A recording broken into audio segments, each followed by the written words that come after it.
Supreme court ఇంత ఆక్షేపణ చేసిన నేపథ్యంలో చంద్రబాబు నాయుడు అనే వ్యక్తి తాను వేసిన సిట్టును కూడా రద్దు చేసిన నేపథ్యంలో చంద్రబాబు నాయుడు అనే వ్యక్తి నిజంగా తప్పు చేశాడు అనేది రుజువవుతూ ఉంది, కనిపిస్తూ ఉంది. సుప్రీంకోర్టు ఇచ్చిన తీర్పులోనే కనిపిస్తూ ఉంది, వాళ్ళు ఇచ్చిన కమెంట్స్లోనే కనిపిస్తూ ఉంది, వాళ్ళు రద్దు చేసిన సిట్లోనే కనిపిస్తూ ఉంది. మరి ఇంతగా కనిపిస్తూ ఉన్నప్పుడు చంద్రబాబు నాయుడు అనే వ్యక్తి చేయాల్సిన పని ఏముంది? కలియుగ దైవం అంటారు వెంకటేశ్వర స్వామిని.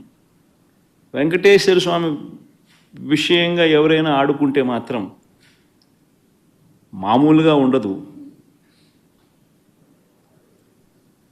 వారికి జరగబోయే వారి పాపం అనేది పండి వారికి జరగబోయే నష్టం తెలిసి వెంకటేశ్వర స్వామితో